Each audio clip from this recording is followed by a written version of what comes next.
sejarah baharu kepada kita semua ialah perubahan kerajaan Putrajaya yang sedang kita lihat pada waktu ini adalah hasil daripada sikap kerajaan Pakatan Harapan selama 22 bulan yang lalu yang telah merosakkan kerajaan yang dibina oleh mereka sendiri. Tahun 2020, tahun ini, yang sedang kita hadapi ini bukan lagi menjadi tahun rakyat melihat apa yang berlaku pada tahun 2020 mengikut wawasan 2020. Namun bertukar menjadi tahun ujian, tahun mehnah, tahun tribulasi, bukan kepada kita sahaja tetapi kepada seluruh rakyat. Bukan di negeri Terengganu sahaja, bukan di Malaysia sahaja, tapi rakyat di seluruh dunia. Seperti kata pepatah Melayu, geruh tak berbunyi, malang tak berbau. Iaitulah kemalangan atau bencana terjadi tanpa diketahui.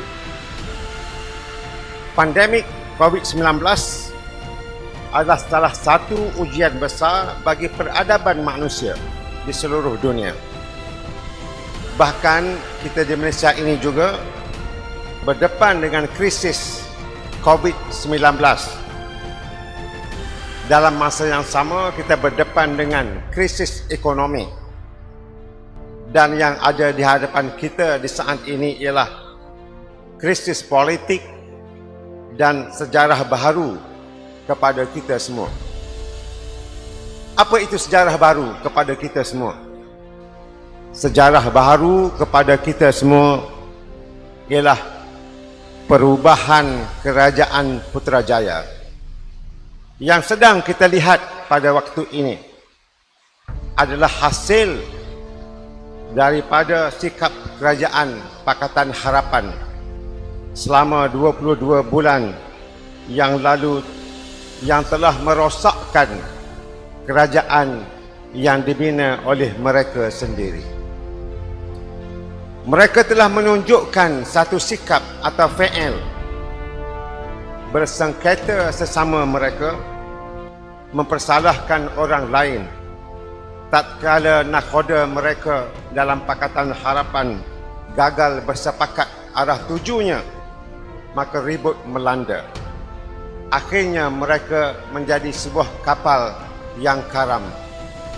Dan kita pada hari ini menjadi sebuah kapal baru yang melayari lautan yang luas ini.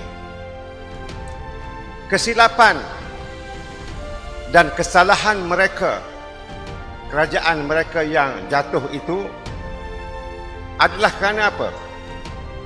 Yang pertama, kerajaan Pakatan Harapan berkuasa memenangi pilihan raya tetapi gagal menguasai jentera pentadbiran kerajaan.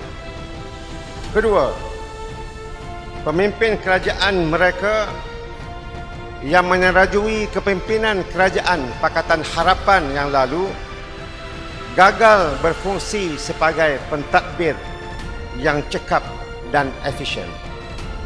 Ketiga, mereka tidak mempunyai sebuah kerajaan yang konsensus. Sehingga kita lihat dan seluruh rakyat menyaksikan bagaimana jemaah menteri mereka bersengketa sesama mereka di hadapan khalayak ramai dan menyalahkan orang lain di atas kegagalan pentadbiran mereka sendiri. Keempat, kerana kepimpinan mereka mempunyai sikap sengketa dan balas dendam yang tinggi terhadap jentera pentadbiran kerajaan, pegawai kerajaan dan juga rakyat.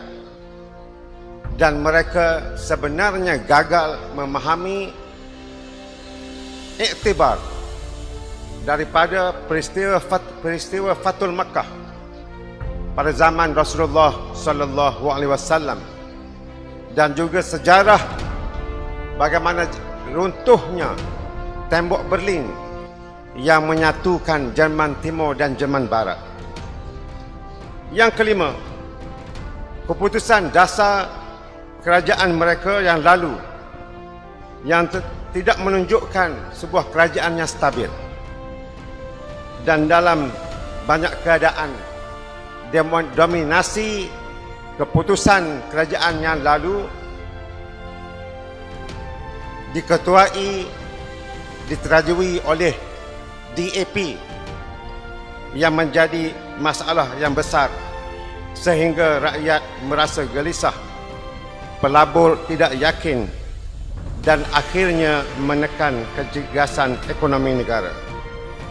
Keenam, tindakan kerajaan mereka yang lalu yang menunjukkan tekanan terhadap kehidupan beragama bagi penganut Islam dan orang Melayu, serta menekan institusi yang berkaitan.